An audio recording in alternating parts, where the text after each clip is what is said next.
एउटा भनाइ छ, हिजो म बाठो थिएँ त्यसैले संसार बदल्न चाहन्थे। आज म बुद्धिमान छु त्यसैले आफैलाई परिवर्तन गरिरहेको छु। बुद्धि बजारमा किन्न पाइँदैन। यदि बजारमा किन्न पाइने भए धनी मान्छेहरू मात्र बुद्धिमान हुन्थे। तर हामीले बुद्धिको प्रयोग गरेर अपार धन कमाउन सकिन्छ। हामीलाई बुद्धिमान मान्छेको संगत गर्न मन पर्छ, तर बुद्धिमान मान्छे कस्तो हुन्छ भनेर थाहा छैन।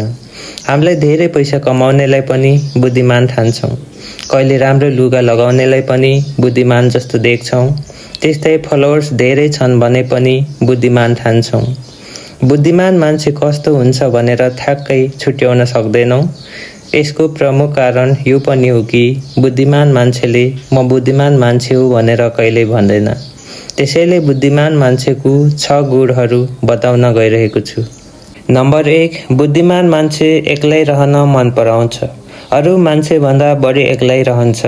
तर समाजमा यस्तो मान्छेलाई लजालु, घमण्डी, डरछेरुवा जस्ता संज्ञा दिन्छ। तर Bill Gates, Albert Einstein, Isaac Newton, Leonardo Vinci, Elon Musk जस्ता सफल व्यक्तित्वहरू पनि एक्लै हुन रुचाउँथे। अझ भनिन्छ बुद्ध पनि सानोदेखि नै एक्लै हुन रुचाएको पाइन्छ। अध्ययनका अनुसार बुद्धिमान मान्छेहरू दोस्रोसँग धेरै कुरा गर्न रुचाउँदैनन्, तर आवश्यक पर्ने राम्रो काम सबै गरिरहेका हुन्। तर एउटा विरोधाभास कुरा के पनि छ भने डिप्रेसनमा भएको मान्छे पनि एक्लै रहन मन पराउँछन्। बुद्धिमान मान्छे र डिप्रेसनमा भएको मान्छे दुवै एक्लै रहन मन पराउँछन्। जस्तै यसो हेर्दा नुन र चिनी उस्तै देखिन्छ, तर पनि राम्रोसँग न्याल्ने हो भने धेरै भिन्न छ। त्यस्तै बुद्धिमान मान्छे र डिप्रेसनमा भएको मान्छे उस्तै देखिए पनि फरक छ। बुद्धिमान मान्छे एक्लै भए पनि कल्पनाशील हुन्छ, सृजनशील हुन्छ र शान्त हुन्छ। आवश्यकता परेमा राम्रो काम पनि गर्न सक्छ। तर डिप्रेसनमा गएको मान्छेले एक्लै भए पनि अशान्त हुन्छ, नकारात्मक विचार गर्छ, कमजोर हुन्छ र राम्रो काम केही पनि गर्न सक्दैन। नम्बर 2, बुद्धिमान मान्छेले सधैँ क्याल्कुलेटेड रिस्क लिन्छ। जीवनमा रिस्क लिनुपर्ने हुन्छ, तर रिस्क लिँदा बुद्धिमान मान्छेले जहिले क्याल्कुलेटेड रिस्क लिन्छ। वारेन बफेट भन्छन्, हामीले रिस्क लिँदा स्टेप बाई स्टेप रिस्क लिनुपर्ने हुन्छ। जस्तै नदी पार गर्दा पहिला एउटा खुट्टाले छामछाम छुमछुम गरेर गहिरो छ छैन भनेर चेक गरेर मात्र अर्को खुट्टा सार्नुपर्छ। यसरी सफल मान्छेहरू क्याल्कुलेटेड रिस्क लिन्छन्। बिल गेट्सले पनि एकैचोटि क्याम्पस छोडेका होइनन्। माइक्रोसफ्टमा करियर राम्रो हुन्छ हुँदैन चेक गरेर मात्र क्याम्पस छोडेका थिए।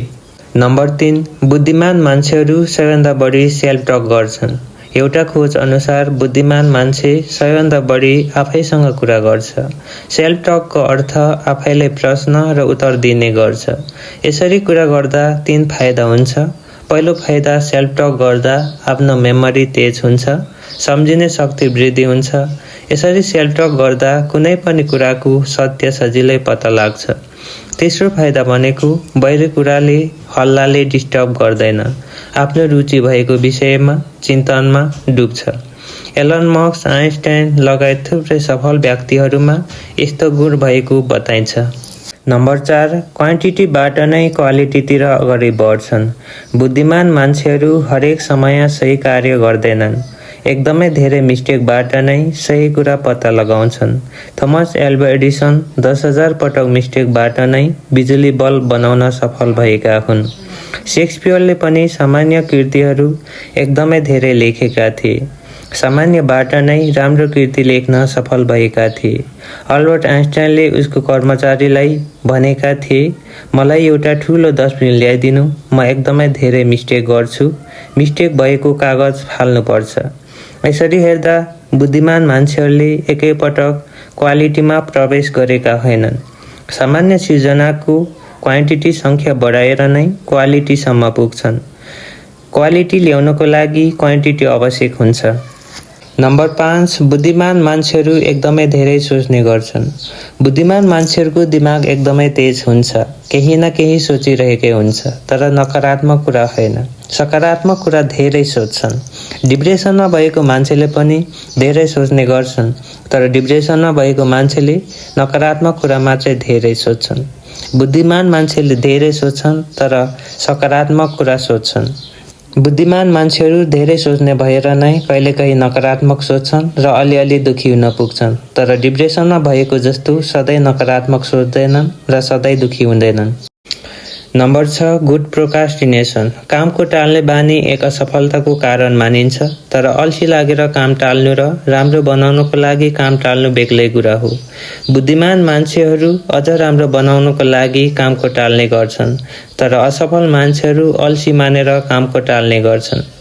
लियोनार्दो भिन्सीले मोनालिसा बनाउन 16 वर्ष लगाएको थियो, तर उसले अल्छी लागेर होइन, राम्रो बनाउनको लागि कामको टालेको थियो, जसलाई गुड प्रोक्रास्टिनेसन भनिन्छ।